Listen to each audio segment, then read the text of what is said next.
로마서 9장 잠시만요. 우리 14절부터 29절까지 말씀입니다.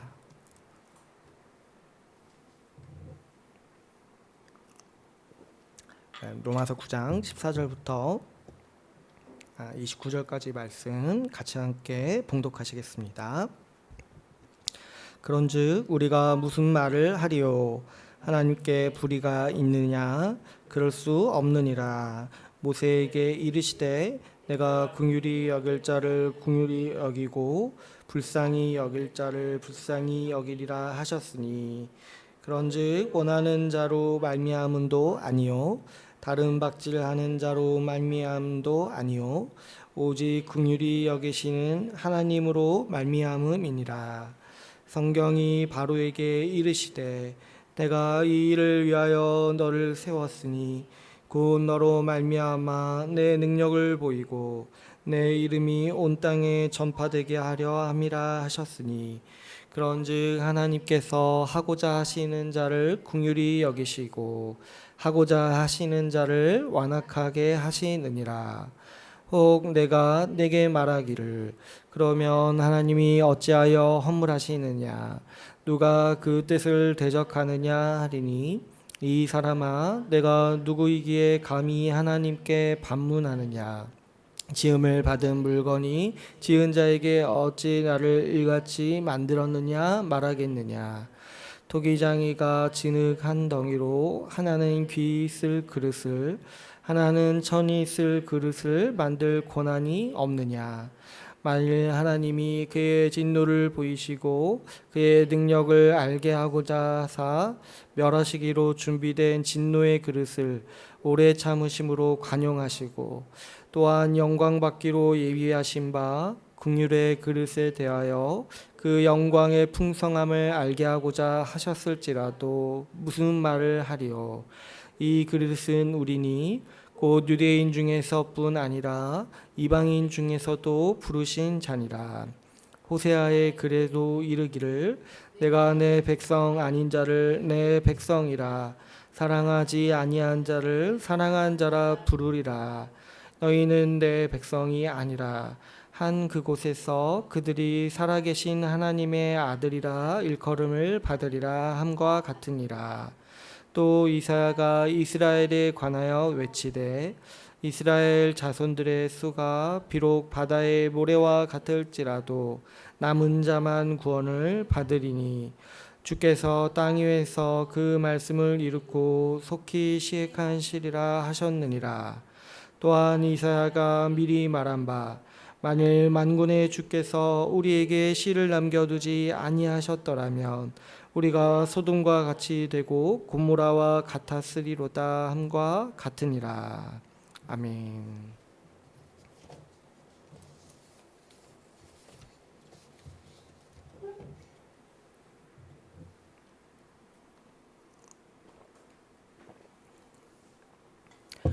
오늘 우리 로마서 9장 말씀을 통해서 하나님의 말씀을 같이 나누겠습니다. 지난 시간에 우리가 9장 1절부터 13절까지 말씀을 살펴보면서 이 유대인의 구원 문제에 대해서 살펴보았어요. 근데 이제 우리는 사실 이방인이니까, 이 성경의 구분에 따르면 이방인에 해당되니까 유대인들이 어떻게 되는지 이런 문제는 사실 그렇게 잘 다가오지 않죠. 저도 그렇게 막 큰 관심이 없었어요. 이 문제가 중요하다는 거를 알기까지 저도 굉장히 오래 걸렸어요. 근데 사실 이 문제는 우리가 지난 시간에 나눴다시피 성경에서 굉장히 중요한 신학적 문제를 내포하고 있다고 나누었죠. 뭐냐니까 구약에서 보면은 하나님은 이스라엘을 택하셨고 이스라엘을 회복하시겠다라고 약속하셨어요. 그런데 지금 사도 바울 때부터 지금까지 벌어지는 현상을 보니까 이상하게도 하나님이 이스라엘을 버리신 것 같다는 거예요. 정작 그 이스라엘 민족은 예수 믿지 않아서 멸망을 향해서 살아가고 있다라는 거죠. 그러니까 이런 걸 보면은 이런 질문을 가질 수 있다라는 거죠. 하나님은 이스라엘을 버리셨는가? 그렇게 되면은 뭐가 또 심각해진다고 했어요. 분명히 앞에서 로마서 8장에서는 하나님은 절대 우리를 포기하지 않으신다. 우리를 끝까지 사랑하신다 이렇게 말씀하셨는데 과거의 이력을 보니까 하나님은 어떤 전력이 있으세요? 이스라엘을 한번 버리신 전력이 있다는 걸 알면은 우리가 좀 의심을 가질 수 있잖아요. 그럼 우리에게 하신 말씀도 좀 믿지 못할 거 아닌가? 또 어때요? 하나님은 구약에서 이스라엘을 회복시키겠다라고 약속하셨어요. 그리고 예수 그리스도가 이 땅에 오셔서 하신 말씀이 뭐냐면 구약의 모든 약속을 내가 다 성취했다라는 거예요. 그래서 예수님이 죽으실 때 다 이루었다 이렇게 말씀하셨어요. 그러니까 이 구약의 모든 약속 중에 하나가 뭐냐면 이스라엘을 회복시키겠다고 약속하셨거든요. 근데 정작 보니까 이스라엘은 지금 너무 이 신학적인 입장에서 봤을 때 그냥 이방인만도 못한 처지에 있어요. 맨날 그 어디 통곡의 벽이라고 하죠. 거기 가서 맨날 울고 있다는 거예요.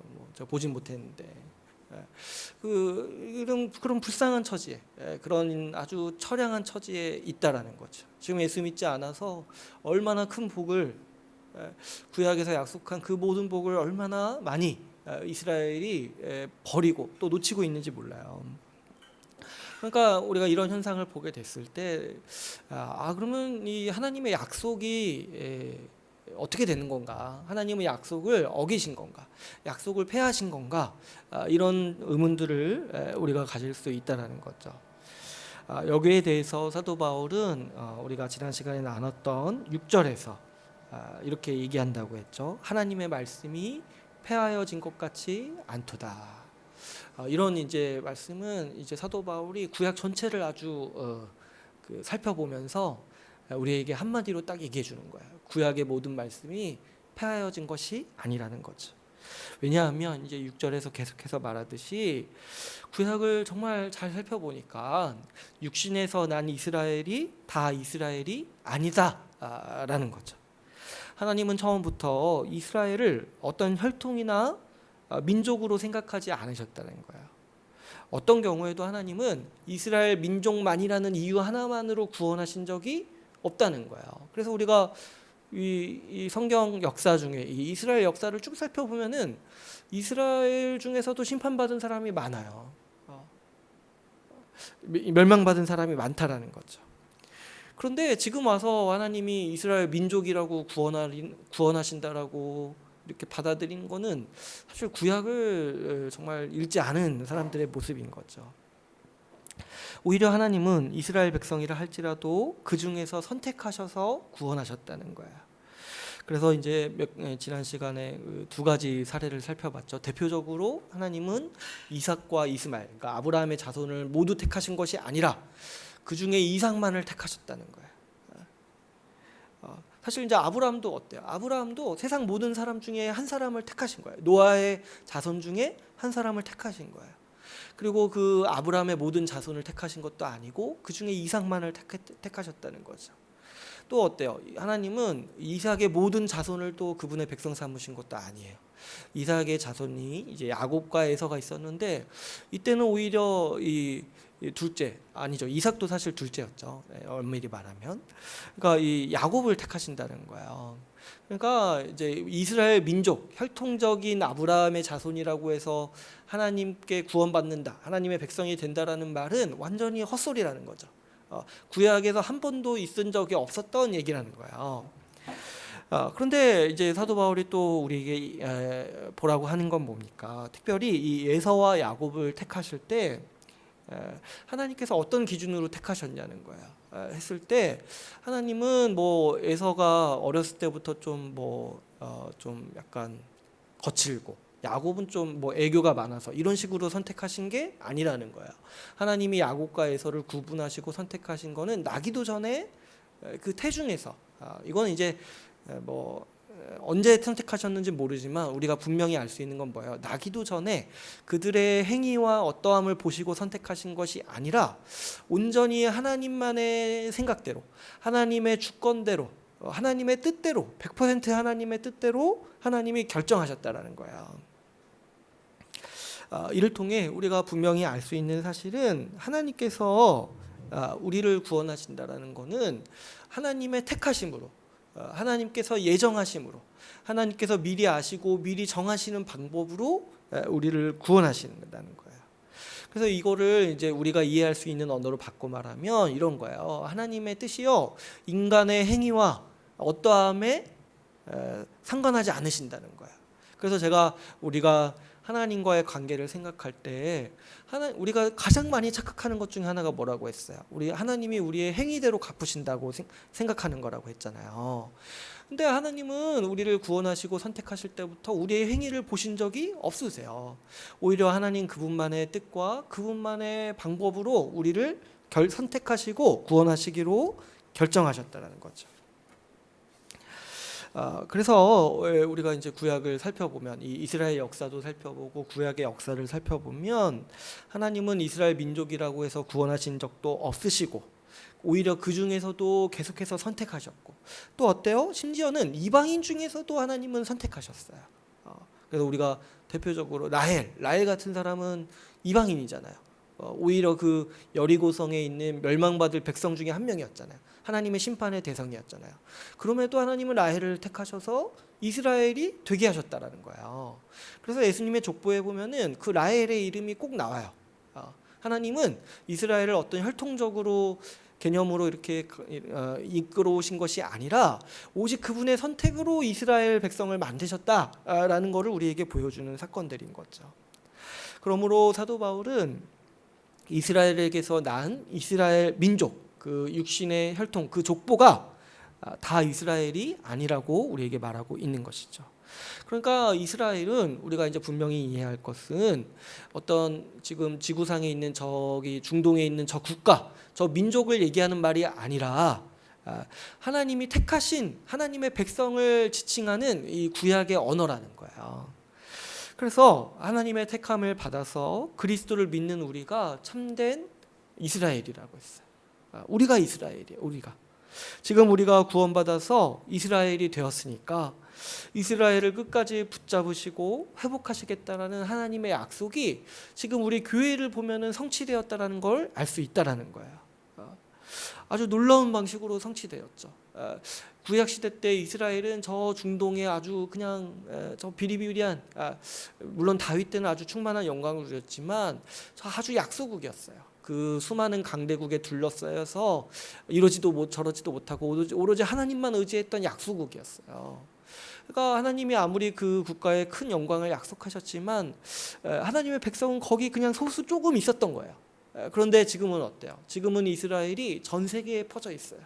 전 세계의 교회에 모든 민족과 남녀노소 구분하지 않고 신분을 구분하지 않고 모든 사람이 그 이스라엘에 속하여서 하나님께 영광을 돌리고 하나님의 백성으로 살아가고 있는 것이죠. 그러니까 이 모습을 볼 때 하나님은 이스라엘을 회복하시겠다는 약속을 이미 그리스도로 말미암아서 성취하셨고, 이스라엘을 부흥케 하겠다, 아브라함의 자손을 저 하늘의 별과 같이 저 바닷가의 모래와 같이 많게 하시겠다, 이 모든 약속을 지금 교회를 통해서 성취하셨다라는 사실을 우리는 분명히 알 수 있다라는 거죠. 그래서 우리가 이제 이렇게 나눴을 때 이렇게 하나님께서 구원받으실 자를 택하신다라는 이 말씀의 가르침을 우리가 이제 예정교리라고 부른다라고 우리가 지난 시간에 같이 나눈 거예요. 오늘은 이제 좀 이런 지난 시간에 좀 못다한 얘기들, 제가 이제 이번 주에 하겠다고 약속을 했으니까 조금 이제 그때 했던 얘기들을 좀 수습하려고 하는데, 예정교리를 이제 보면은 제가 이제 안타까운 게 이제 몇 가지가 있다고 했어요. 오늘날 사람들이 이 예정교리를 아주 어리석게 사용하거나 아니면 정말 쓸데없이 사변적인 논쟁으로 바꿔서 이해하는 경우가 많다고 했어요. 그래서 이제 제가 대표적으로 두 개를 얘기했죠. 먼저는 뭐예요? 내가 하나님께 선택받은 사람이니까 나는 어떻게 살아도 구원받는다라고 생각하는 거라고 했어요. 근데 이거는 진짜 이거는 진짜 너무 어리석은 일이에요. 이거의 잘못된 아주 샘플을 지금 유대인들이 보여주고 있잖아요.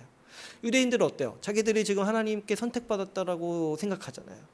그런데도 예수 그리스도를 거부해서 멸망 가운데 살아가고 있는 거예요. 우리라고 뭐 다르겠냐는 거예요. 하나님이 또 두 번째는 뭐라고 했어요? 하나님이 택하신 자를 구원하시기 때문에 전도할 필요가 없다고 여기는 거. 그래서 좀 이렇게 전도에 대해서 좀 동기부여도 잘 안 되고 좀 거기에 대해서 부담감도 없고 좀 책임의식을 갖지 않는 거. 하나님이 알아서 하시겠지. 어차피 그분이 선택하시는 거니까.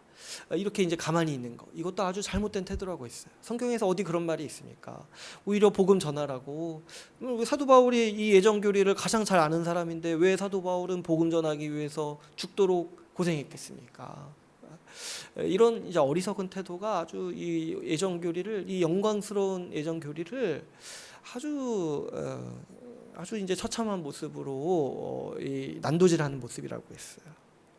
여러분, 이 예정 교리를 잘 생각해 볼 때, 여러분 이거는 이 하나님께서 일하시는 거를 우리가 이해하는 수준에서 하나님이 최대한 우리에게 맞춰 주셔서 설명하는 방식인 거예요. 실제 우리 현실에서 우리가 살아가는 삶에서 이 예정 교리는 사실 뭐랄까요? 굉장히 신비한 비밀에 감춰져 있는 거죠. 여러분, 우리가 살아갈 때요, 실제로는 누가 하나님이 택하셨는지 우리는 모른다라는 거예요. 제가 아까 유대인들 얘기했지만 유대인들도 어때요? 자기들이 지금 선택받았다고 생각하면서 마음대로 살면서 예수 그리스도를 거부하고 멸망하고 있잖아요. 그런데 어떻게 하나님의 선택을 그렇게 확신하냐는 거예요.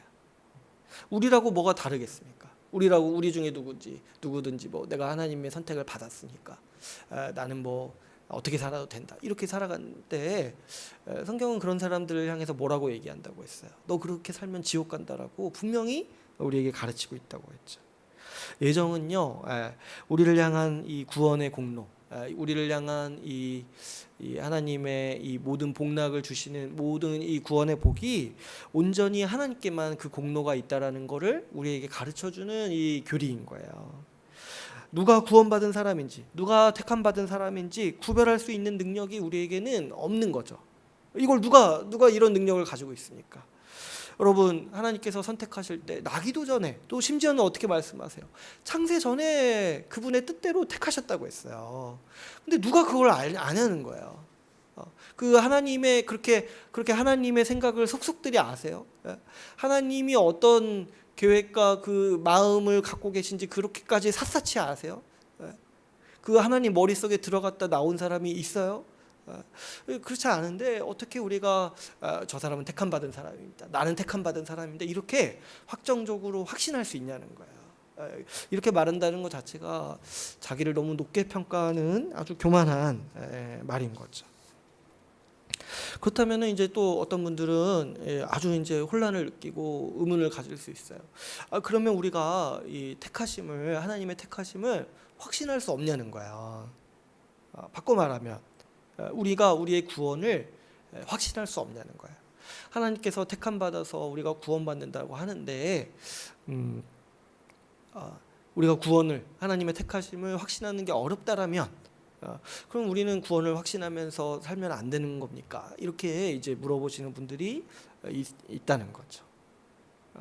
그래서 이제 좀 오늘 말씀 중에 이 부분을 조금 약간 좀 처음에 다뤄보려고 해요. 우리가 이제 어떻게 하면은 하나님의 택하심을 확신할 수 있는가?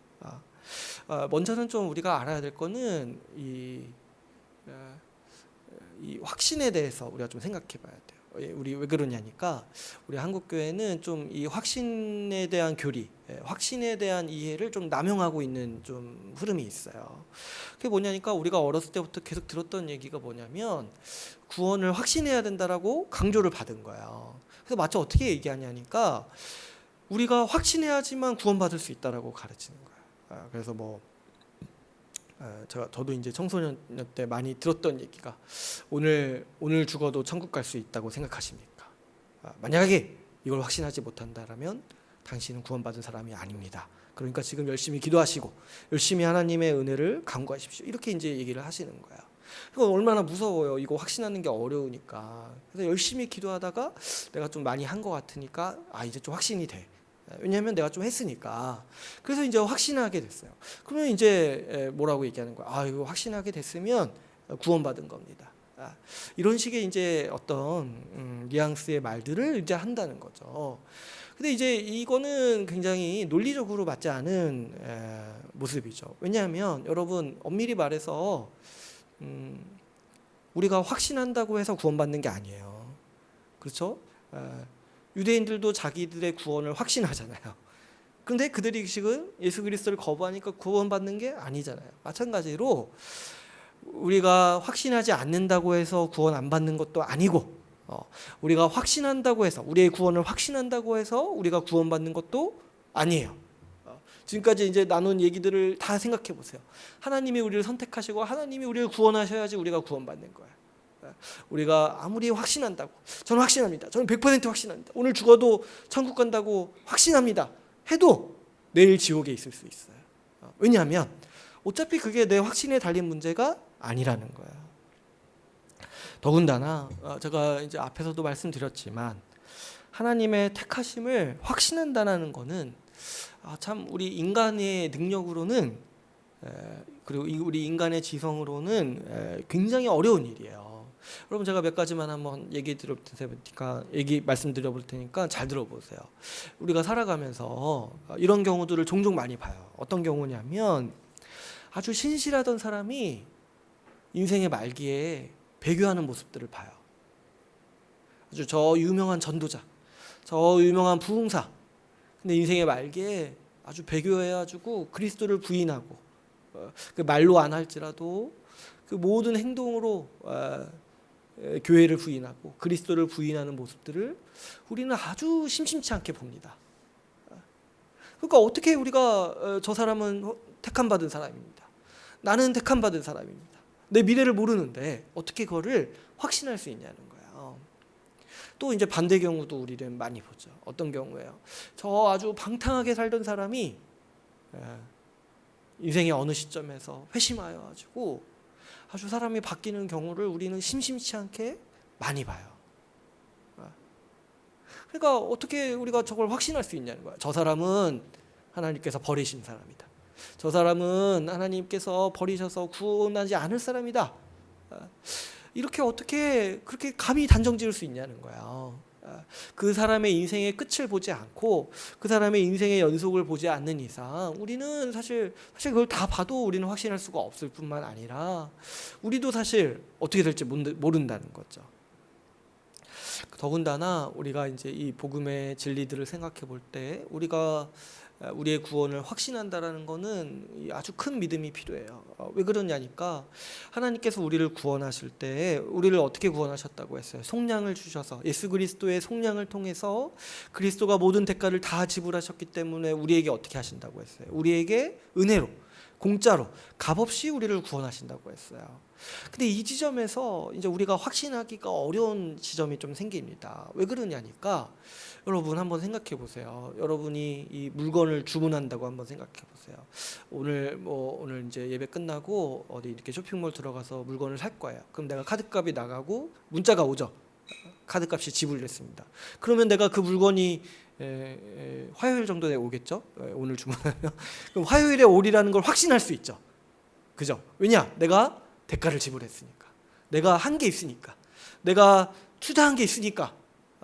오히려 안 오면은 화내고 안 오면은 정말 분노할 만한 일이죠. 내가 한 것만큼 못 받으니까. 그런데 만약에 오늘 문자가 와요. 어디 쇼핑몰에서 축하합니다, 당첨되셨어요. 공짜로 뭐가 필요한가 요즘에? 뭐 세탁기를 보내드리겠습니다. 이 문자가 오는 거예요. 그럼 여러분 이거를 믿을 수 있냐는 거야. 올 때까지 믿을 수 있겠냐는 거예요. 좀 믿기가 힘들겠죠. 왜냐하면은 공짜잖아요. 내가 한 게 아무것도 없잖아요. 그러니까 이제 확신하기가 힘든다는 거예요. 그래서 기대는 해요. 기대는 하는데 두렵고 떨리는 마음으로 맨날 핸드폰 보면서 오늘은 올까? 기대하고 정말 소망하는데 확신은 어렵다는 거예요. 딱 볼 때 정말 이루어졌구나 이렇게 기뻐하는 거지, 드디어 왔구나 이렇게 기뻐하는 거지, 이게 반신반의하잖아요. 그죠? 그러니까 우리의 구원을 확신한다라는 거는 참 대단한 믿음이에요. 우리가 한 것이 없는데 주님께서 주신다라는 그 약속만으로 우리는 믿는다는 거잖아요. 그러니까 사실 확신은 아무나 하는 게 아니에요. 정말 큰 믿음, 정말 믿음이 있을 때, 믿음이 정말 충만하게 성장했을 때 비로소 확신할 수 있는 거예요. 우리는 마치 확신을 해야지 구원이 시작된다라고 보는데 정말 제가 아무리 생각해봐도 구원에 대한 확신은 정말 그 믿음이 성숙했을 때 비로소 생각할 수 있는 여지가 있는 거죠. 그런데 오늘 또 우리가 또 나눌 것은 우리가 만약 우리의 구원을 확신할 수 없다라면 또 어떻게 되겠어요? 우리가 좀 불안 중에 살아갈 수 있지 않겠습니까? 여러분 한번 생각해 보세요. 제가 이제 방금 예시도 들었지만 평생을 그와 같은 심정, 올까 안 올까, 세탁기가 올까 안 올까 이런 심정으로 살아가면 어떻겠어요? 우리 인생이 좀 힘들지 않겠어요? 불안하지 않겠어요? 그래서 우리 주님께서는 자비로우시게도 우리가 우리의 구원, 바꿔 말하면 하나님의 택하심을 확신할 수 있는 몇 가지 성경적 지침들을 우리에게 주세요. 이제 가장 많이 얘기하시는 이 성경이 요한일서 이 본문들에서 이런 얘기들을 우리에게 많이 말씀하시는데 우리가 또 이제 요한일서 하려면 또 많이 기다려야 되니까 이제 좀 제가 몇 가지 요약해 드리면 요한일서에서 이제 우리의 구원을 확신할 수 있는 누가 참된 신자인지 확신할 수 있는 이제 얘기하는 이제 증거 크게 두 가지가 있어요. 먼저는 뭐냐면 첫 번째로는 복음의 가르침을 믿는 거야.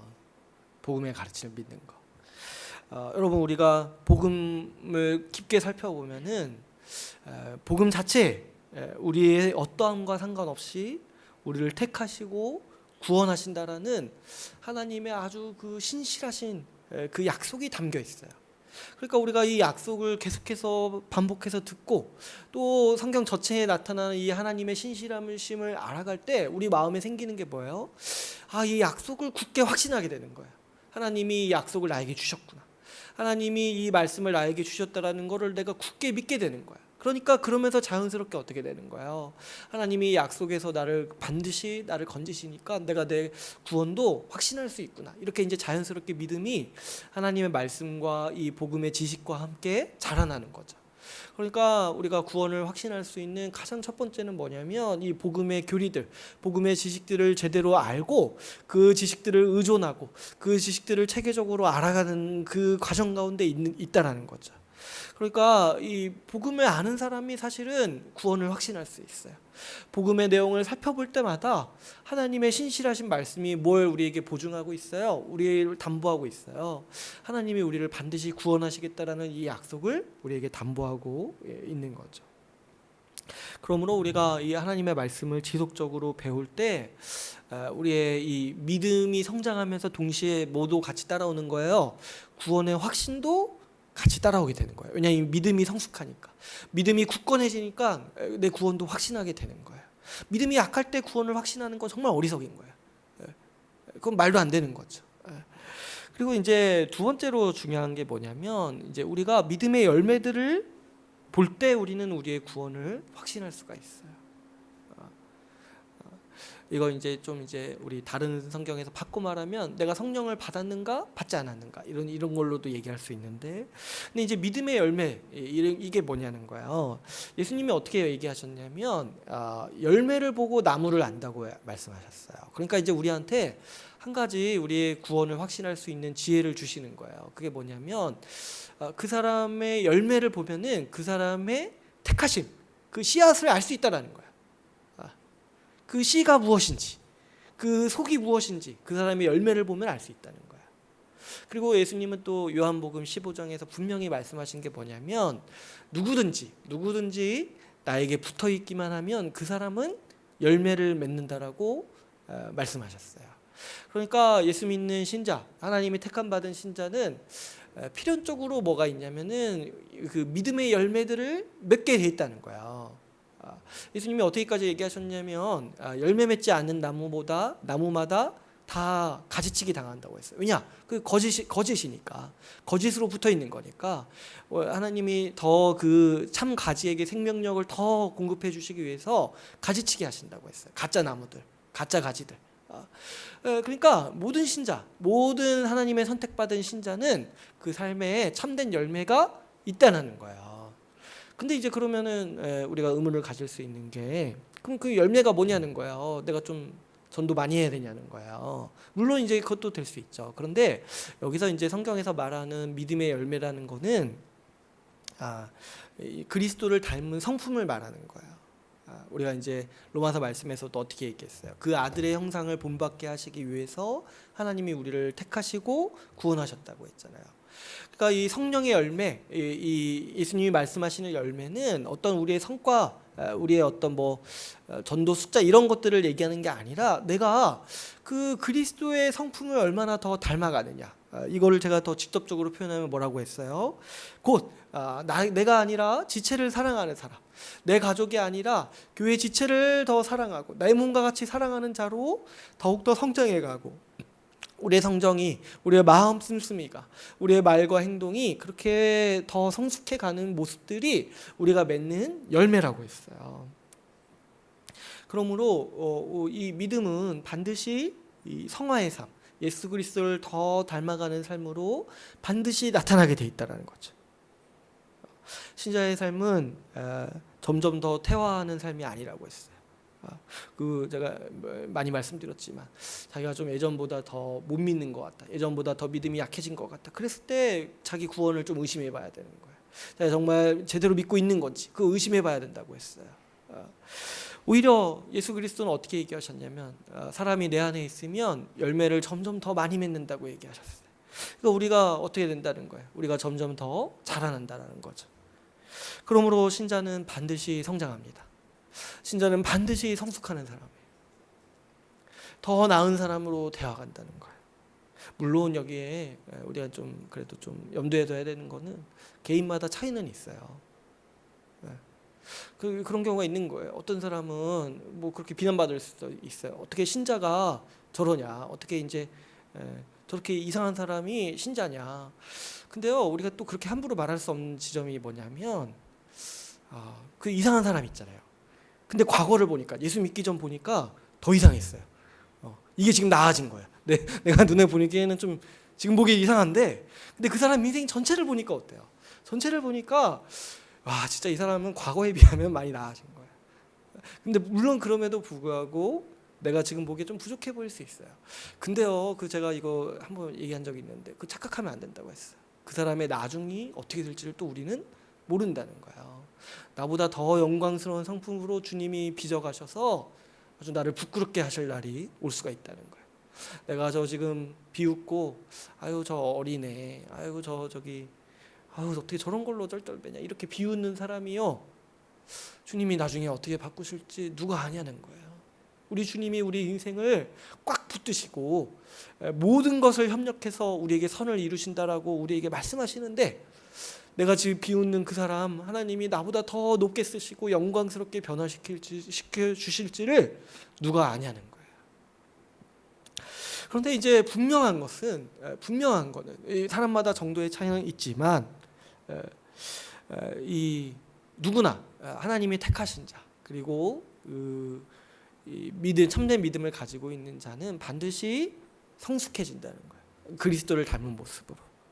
그래서 누가 우리의 구원을 확신할 수 있습니까? 누가 하나님의 택하심을 확신할 수 있습니까? 나도 알게 되는 거 있잖아요. 나도 지금 내가 변해가고 있다. 내가 당장은 잘 모르는데 내가 한 5년, 10년 뒤에 보니까 내 마음이 많이 바뀐 것을 보게 되는 거예요. 그랬을 때 우리는 우리의 구원을 확신할 수 있다는 거죠. 여러분, 우리가 로마서 8장 30절 말씀을 떠올려 보면은 하나님은 우리 인생을 이렇게 계획하셨다고 했어요. 미리 아신 자들을 미리 정하셨고, 또 의롭다 하시고, 또 영화롭게 하셨다고 정하셨다고 했어요. 우리 인생은 이 하나님의 계획 안에 있는 거예요. 우리는 지금 미리 정하셔서 의롭다 하심을 받은 상태에 있고 마지막 영화를 향해서 지금 가고 있는 거죠. 근데 이 중간은 뭐라고 했어요? 이 영화를 향해서 가고 있는 성화의 과정이라고 했죠. 그러니까 모든 참된 신자는 성화의 과정을 밟고 있는 거예요. 여기서 이제 거꾸로 다시 돌아가거나 이런 거는 없다라는 거예요. 오히려 더 태화하고 더 악해진다거나 그런 거 없다라는 거예요. 오히려 더 성화해서 더 성장한다는 거죠.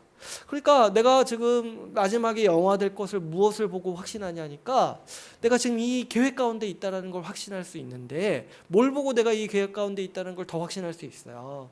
내가 지금 성화하고 있구나라는 것을 나도 알 때, 우리가 우리의 구원을 확신할 수 있다는 거죠.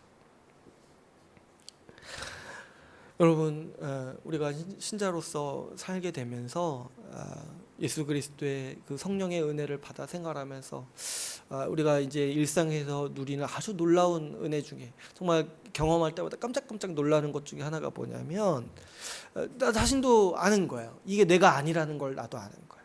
어느 날 보니까 내 마음이 바뀌어 있어요.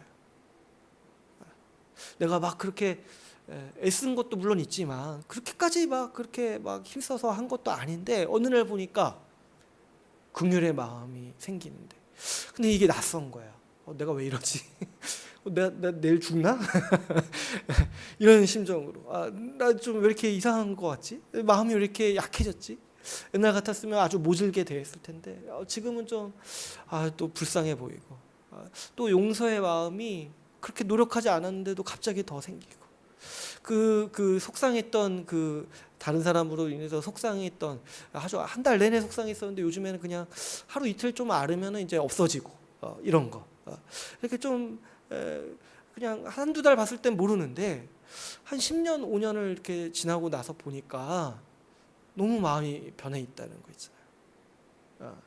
그래서 이런 걸 알 때 이게 내가 한 게 아니고 우리 주님이 나를 구원하셔서 나를 이렇게 바꿔 가시는구나.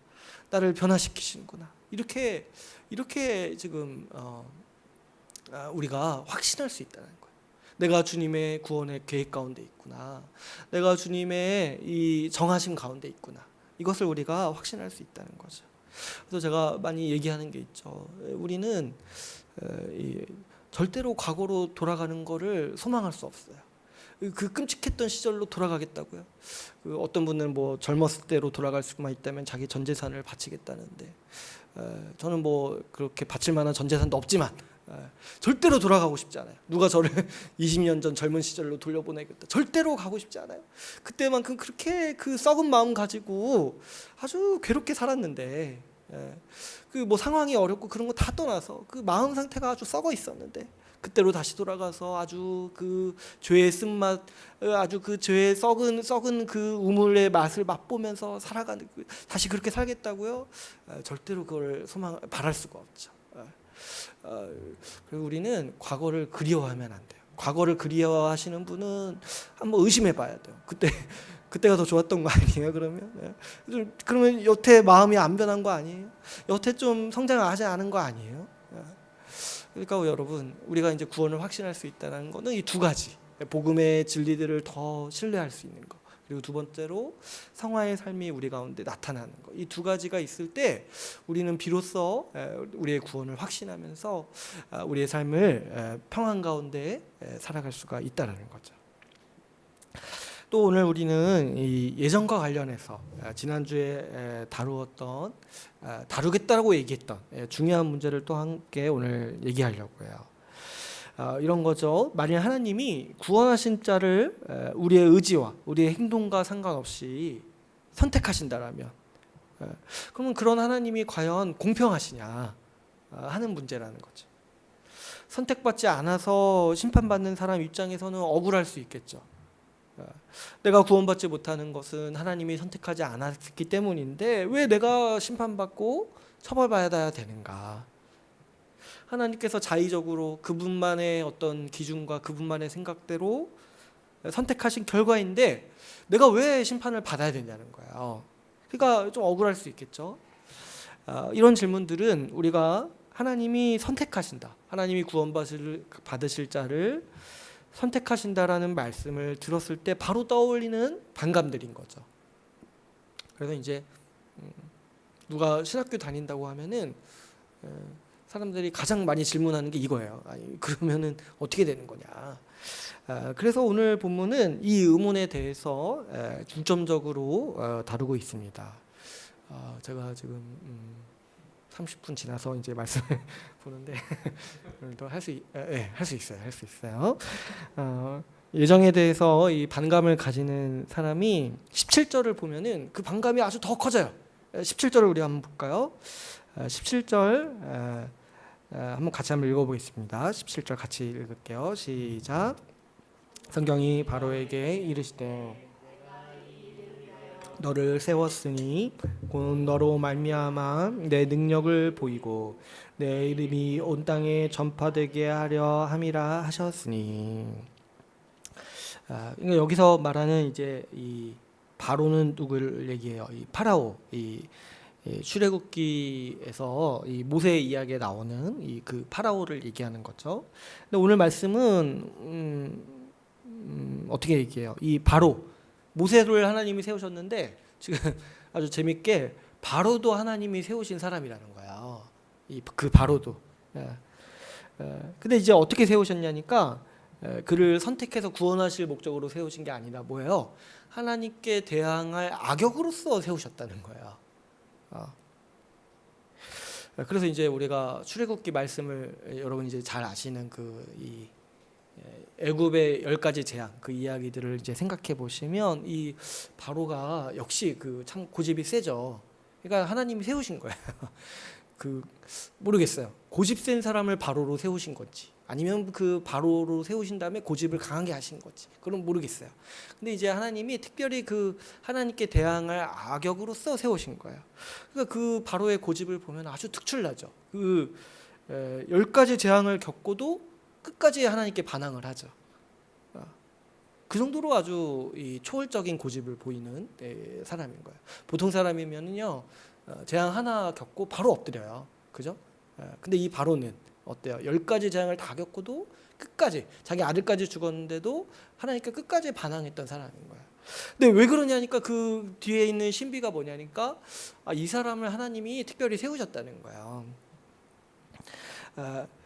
하나님께서 그 바로의 고집을 특별히 강하게 하셨어요. 그래서 끝까지 저항해서 이 하나님의 능력과 위엄, 그러니까 바로가 좀 끝까지 저항해야지 하나님이 이렇게 더 그분의 능력을 더 보여주시잖아요. 그래서 굴복시키시잖아요. 그런 목적으로 하나님은 이 바로를 세우셨다는 거예요. 그랬을 때 그러면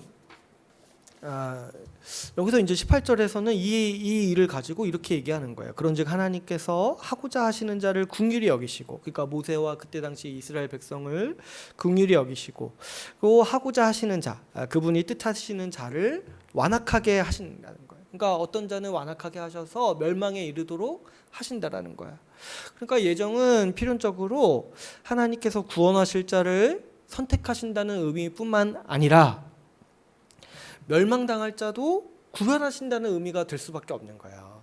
하나님이 구원하실 자를 선택하실 뿐만 아니라 멸망당할 자도 선택하시는 거지. 그래서 여기에 얽힐 수 있는 또 다른 논쟁들, 뭐 자유주의는 그러면 어떻게 된 거냐, 뭐 이런 사변적인 논쟁들이 또 있지만은 오늘은 이제 좀 말씀에서 다루고 있는 부분만 같이 보도록 할게요. 이 말을 듣는 사람이 가장 먼저 가지는 반감을 바울은 19절에서 얘기합니다. 19절에서 어떻게 얘기해요? 혹 내가 내게 말하기를 그러면 하나님이 어찌하여 허물하시느냐, 이렇게 반감을 가진다는 거예요.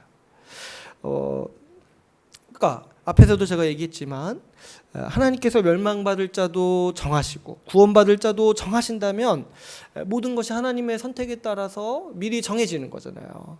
결정되는 거잖아요.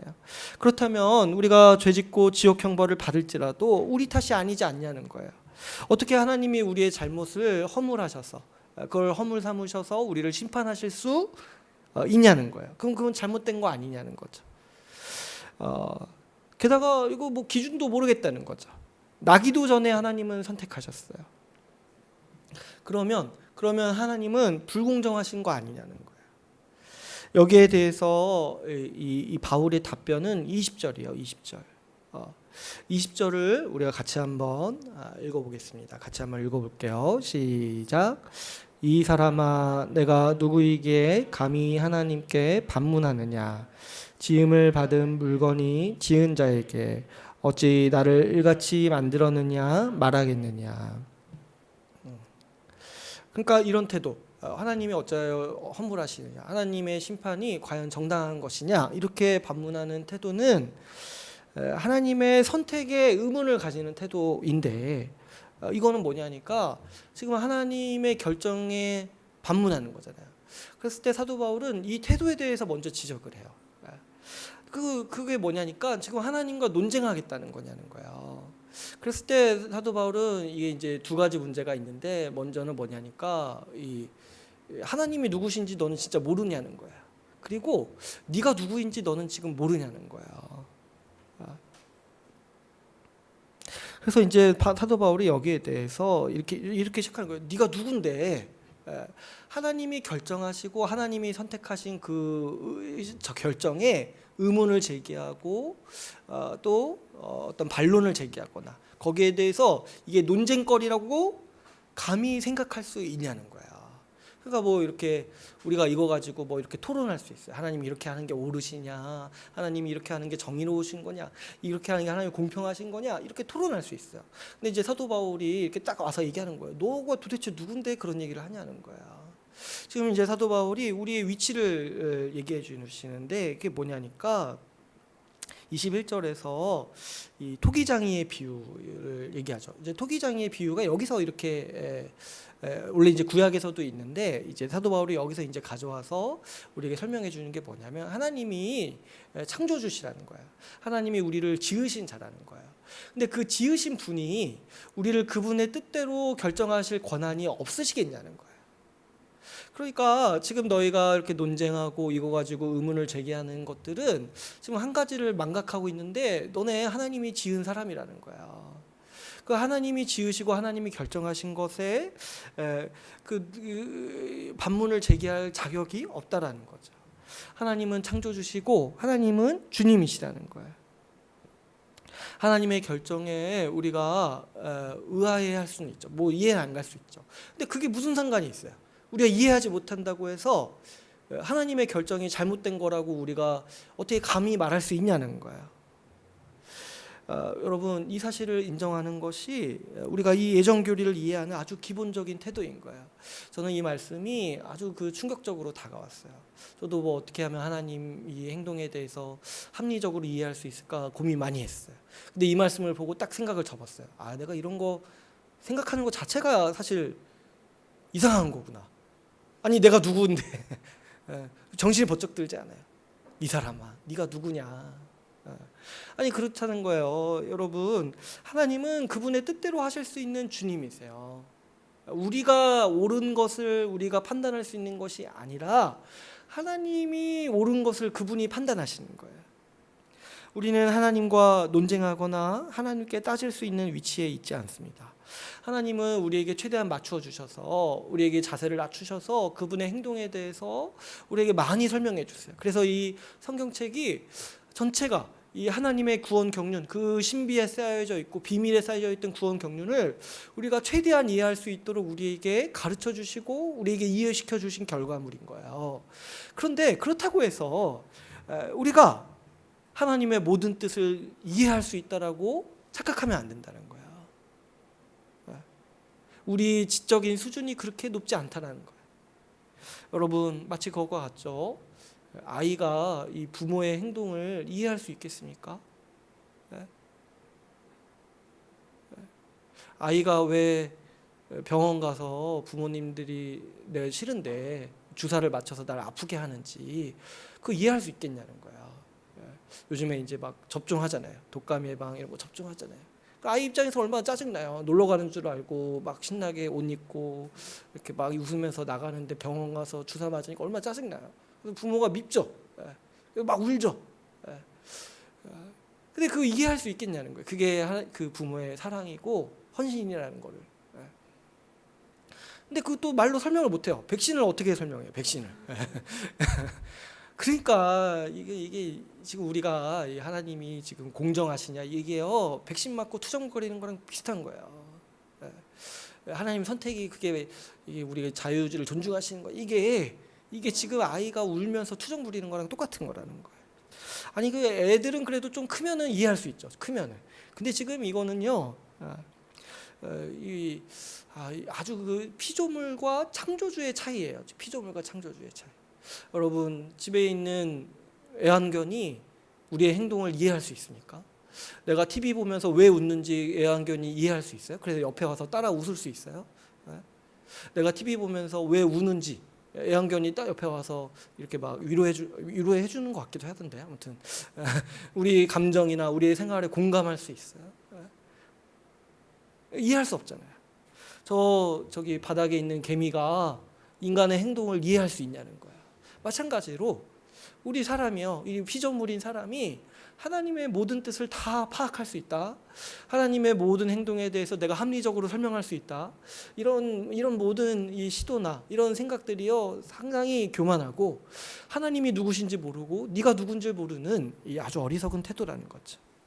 여러분, 우리는요 하나님의 모든 행동에 대해서 합리적으로 다 이해할 수 없어요. 그런데 우리가 믿는 바는 뭐냐면 하나님의 뜻이 옳다는 거예요. 나보다 하나님이 지혜로우시고 하나님의 결정이 어떠한 경우에도 선하시다는 거예요. 나는 심지어 뭐가 선하지 뭐가 악한지도 몰라요. 뭐가 좋은지 뭐가 좋지 않은지, 뭐가 유익이 되는지 뭐가 불이익이 되는지도 몰라요. 그러나 하나님은 선한 결정을 하시고 하나님은 옳으신 결정을 하신다라는 것을 우리는 하나님이 어떤 분이신지 알기 때문에 믿고 신뢰하신다는 거죠. 더군다나 오늘 우리가 읽은 말씀에서 우리에게 가르치는 것은 하나님은 매정하게 선택하시는 게 결코 아니라는 거예요. 오히려 오늘 우리가 읽은 말씀에서 계속 강조하는 것은 하나님은 우리를 향해 긍휼을 베푸신다는 거예요. 22절 보시면은 어떻게 말씀하고 있습니까? 만일 하나님이 그의 진노를 보이시고 그의 능력을 알게 하고자 하사 멸하시기로 준비된 진노의 그릇, 그러니까 이제 멸망받을 사람들을 얘기하는 거죠. 진노의 그릇을 오래 참으심으로 관용하신다라고 해요. 관용하신다. 그러니까 멸망받을 사람이라 할지라도 하나님은 긍휼히 여기시고 오래 참으시고 관용하신다는 거예요. 이게 무슨 말이냐니까 여러분 한번 생각해 보시면 하나님의 심판은 원래 아담이 불순종했을 때 바로 이루어졌어야 됐어요. 그런데 하나님은 바로 심판하지 않으시죠.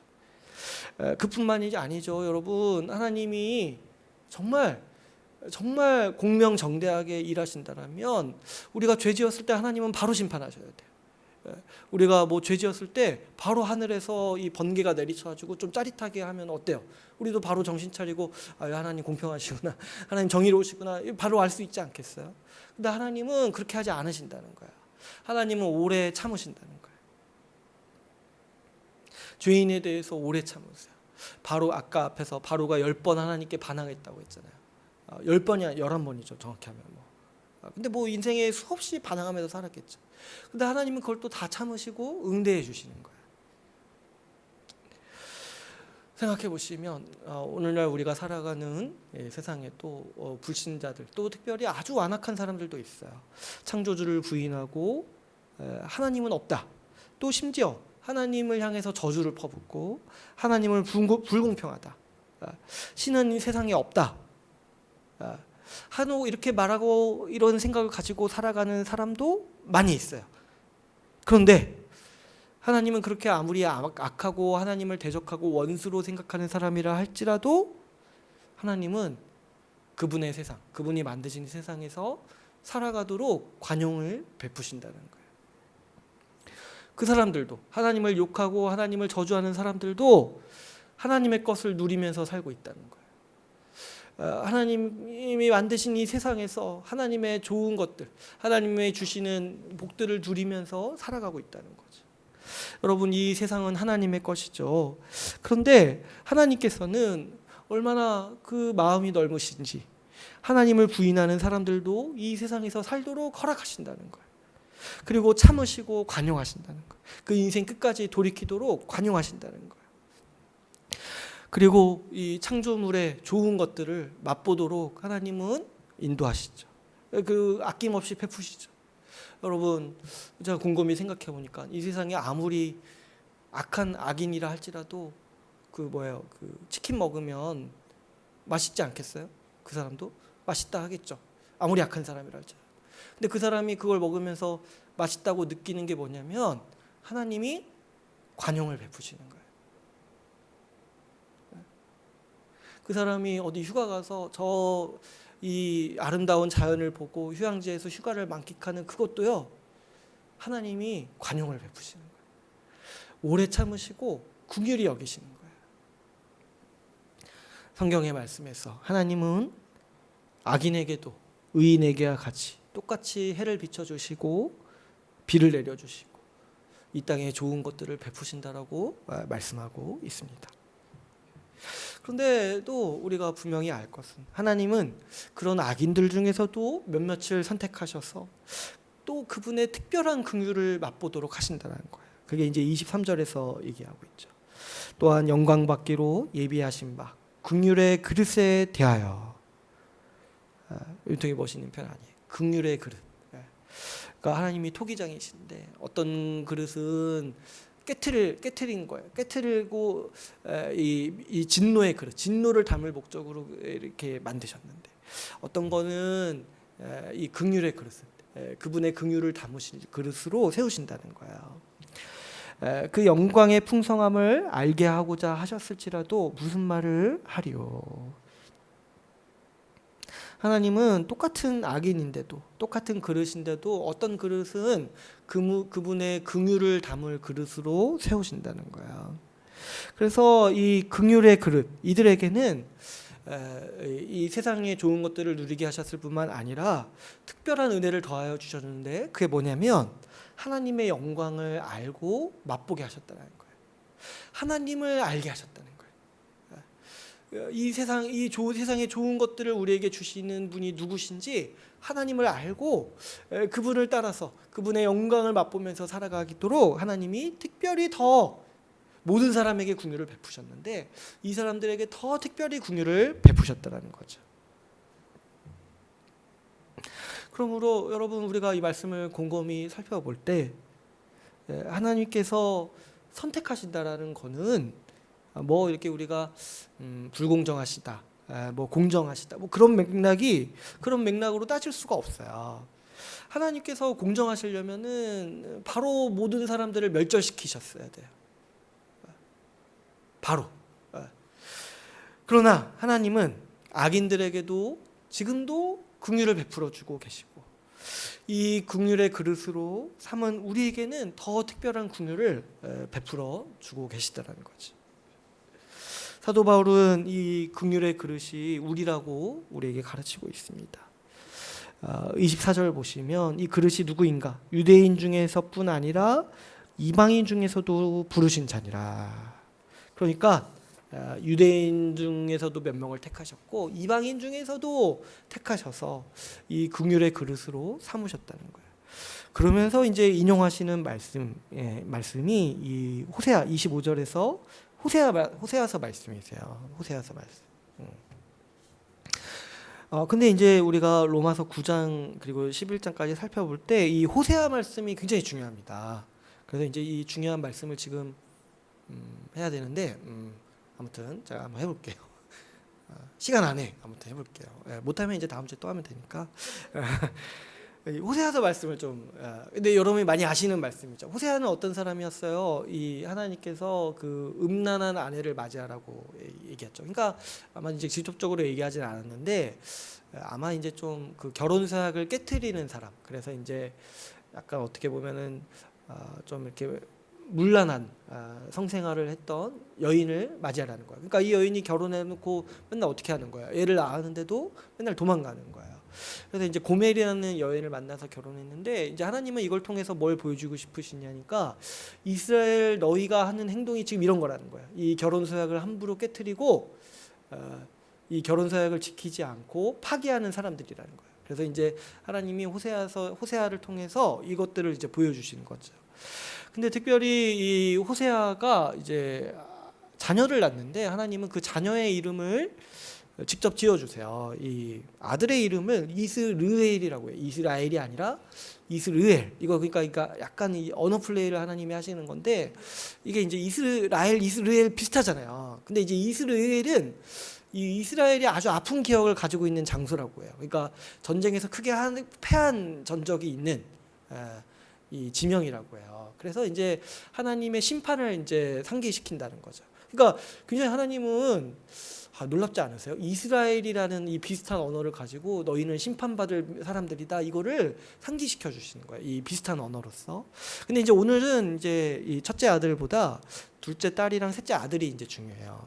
둘째 딸의 이름을 뭐라고 하나님은 지으라고 하셨냐면 로루하마라고 지으라고 하셨어요. 이거 외국어라서 제가 뭐 발음은 모르겠어요. 근데 로루하마, 한글로 로루하마라고 하는데, 이게 이제 무슨 뜻이냐면 긍휼히 여김을 받지 못할 자라는 뜻이라는 거예요. 그러니까 대단하지 않으세요?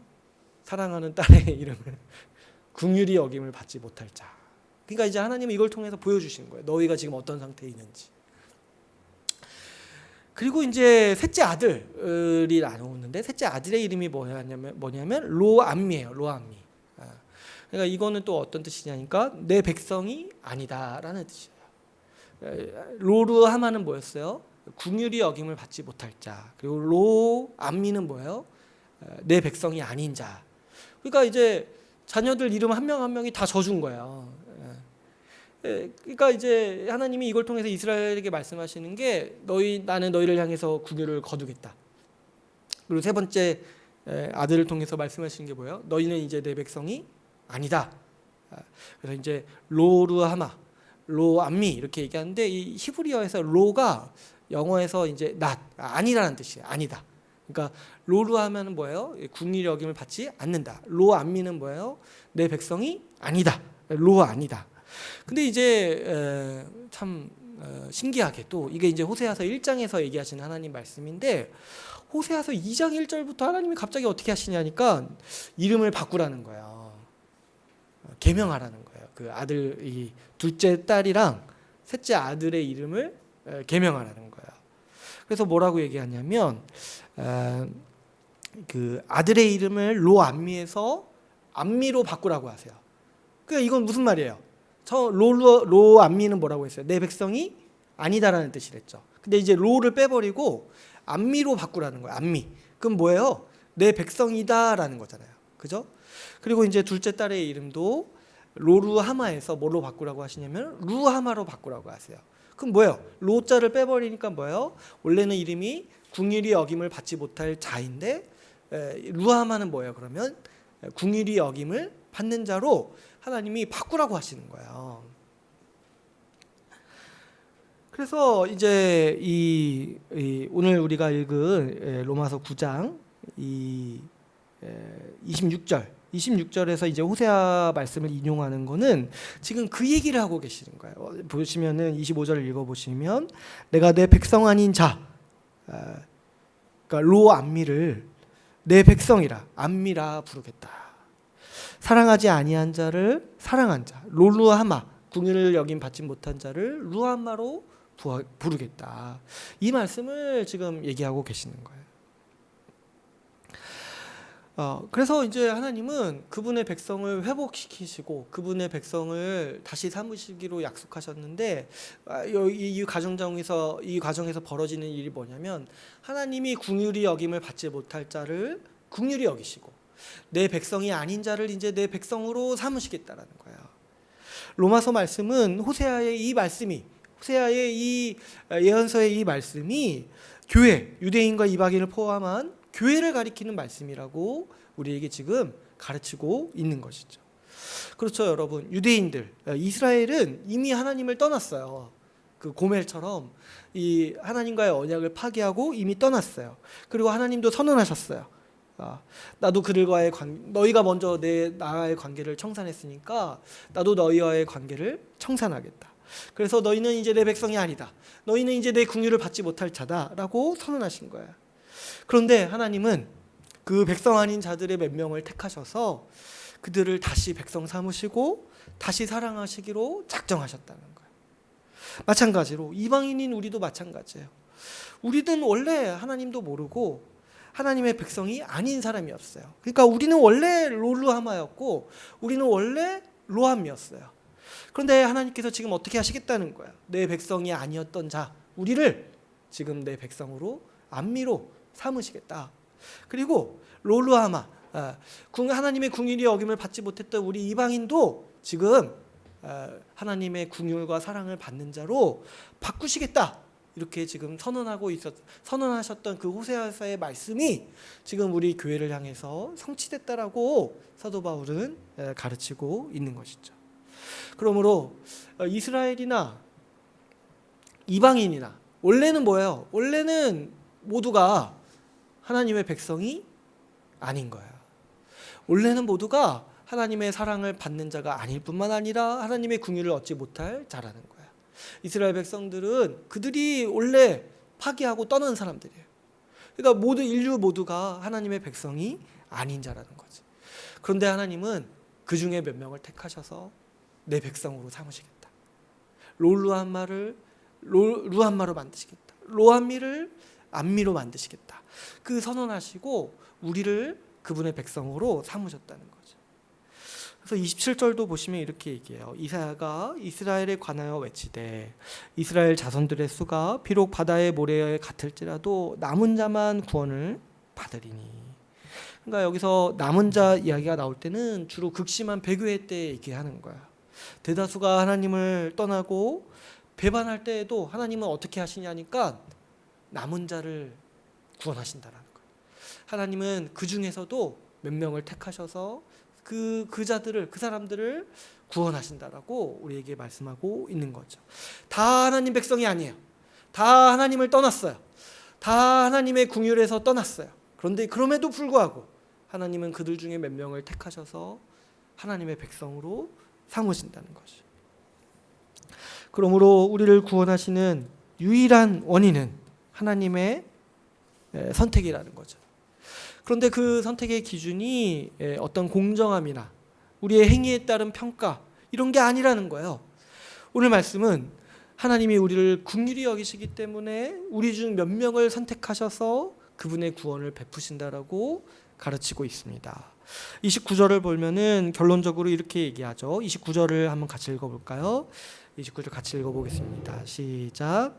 또한 이사야가 미리 말한 바 주께서 우리에게 씨를 남겨두지 아니하셨더라면 우리가 소돔과 같이 되고 고모라와 같았으리로다 함과 같으니라.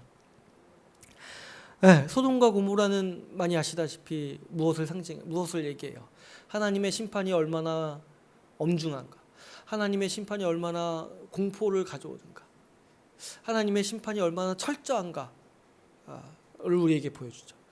하나님께서 소돔과 고모라를 어느 정도로 심판하셨냐니까 흔적을 남기시지 않으실 정도로 심판하셨어요. 아무것도 남지 않았어요. 없어졌어요. 멸절됐죠. 정의로우시고 공정하신 하나님은 원래 이 온 세상을 소돔과 고모라와 같이 하셔야 마땅하신 분이시죠. 그러나 하나님은 특별히 긍휼히 여기셔서 몇몇을 선택하신 거예요. 그래서 그분이 주신 복락을 누리고 살아가도록 다 멸절하지 않으시고 몇몇을 선택하셔서 긍휼을 베푸셨다는 것이죠. 원래는 다 죽어야 돼요. 원래는 다 죽어야 되는데, 그런데 오직 하나님의 긍휼이 하나님께서 우리를 긍휼히 여기셔서 오늘날 우리가 구원을 받은 것이죠. 그러므로 여러분, 우리가 구원받은 이유는 무엇입니까? 9장 11절은 이렇게 얘기해요. 하나님께서 우리를 택하셨기 때문에 우리가 구원을 받았다. 그런데 이렇게만 이해하고 있으면 온갖 사변적이고 쓸데없는 논쟁에 빠지기 쉬워요. 근데 말씀을 잘 읽어보면은 하나님이 우리를 선택하셨다는 게 어떤 맥락인지, 그리고 어떤 그 하나님의 마음이신지가 9장 15절 16절에서 얘기하고 있어요. 9장 15절 16절이 하나님께서 우리를 선택하셨다라는 것을 우리 지식 수준에 최대한 맞춰서 설명하고 있는 본문인 거예요. 15절 한번 같이 9장 15절 한번 같이 읽어볼까요? 모세에게 이르시되 내가 긍휼히 여길 자를 긍휼히 여기고 불쌍히 여길 자를 불쌍히 여기리라 하셨으니, 하나님은 다 죽이셔야 되고 다 심판하셔야 되는데 불쌍히 여기셔서 그 중에 몇몇을 구원하시기로 작정하셨다는 거예요. 그러므로 하나님이 우리를 선택하셨다라는 것은 무슨 뜻이에요? 우리를 불쌍히 여기셨다. 우리를 긍휼히 여기셨다는 뜻이라는 거예요. 그러므로 16절에서는 이렇게 말씀합니다. 그런즉 원하는 자로 말미암음도 아니요 다른 박질하는 자로 말미암음도 아니요 오직 긍휼히 여기시는 하나님으로 말미암음이니라. 하나님이 우리를 선택하셨다라는 말의 의미는 우리를 긍휼히 여기셨어.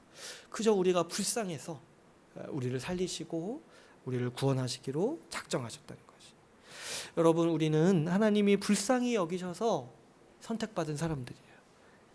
우리는 하나님이 불쌍히 여기셔서 구원받은 사람들이라는 거죠. 우리에게는 하나님께 이런 얘기를 할 말이 없다라는 거죠. 하나님 왜 저 사람은 택하시고 저 사람은 버리시나요? 이렇게 반문할 정신이 사실 없어요. 아니, 이런 논쟁에 참여하는 것 자체가 상황 파악을 아직도 못하고 있는 태도예요. 여러분 생각해 보세요. 물에 여러 사람이 빠져 있는데 나를 건진 사람한테 왜 저기 저 사람을 내버려 두고 나를 구원하느냐, 나를 건졌습니까? 이렇게 반문할 수 있는 사람이 누가 있습니까? 누가 나를 건진 사람에게 왜 저 사람은 내버려 두고 나를 건졌습니까? 너무 불공평합니다. 이해할 수 없습니다. 어떤 기준에 의해서 나를 건졌습니까? 누가 그러냐는 거예요. 그러니까 이런 논쟁은 진짜 사실 쓸데없는 논쟁이에요. 실제 삶에서는 누구도 이렇게 말하지 않아요. 이거는 그냥 가상을 해야지만 이런 논쟁을 할 수가 있어요. 실제 삶에서는 어떻겠습니까? 실제 우리는 어떻게 말하겠습니까? 살려주셔서 감사합니다. 이 말밖에 할 수가 없다는 거죠. 죽어마땅한데 복 주셔서 감사합니다. 아, 주님, 저 사람이랑 내가 다를 게 하나도 없는데 어떻게 나 같은 자를 구원하셨습니까? 오히려 저 더 괜찮은 사람이 있는데 어떻게 나 같은 자를 선택하셨습니까? 이게 우리가 할 수 있는 유일한 말인 거죠. 여러분, 우리가 하나님의 긍휼하심을 입은 사람으로서 하나님께 감사와 찬양을 드리면서 살아갑시다. 주님께서 우리를 불쌍히 여겨주셨습니다. 이제 오늘 말씀을 맺겠습니다. 여러분, 우리는 원래 심판받아 마땅한 사람들입니다. 그러나 하나님께서 백성 아닌 우리를 백성 삼아 주셨고 원수된 우리를 사랑하셨습니다. 우리의 이해 수준에서 하나님의 예정을 온전히 파악하는 것은 불가능합니다. 우리가 어떻게 하나님의 행하심을 다 이해할 수 있겠습니까? 그러나 우리가 분명히 알 수 있는 것은 우리의 위치예요. 우리는 하나님의 판단에 의문을 가질 수 있는 위치에 있지 않아요.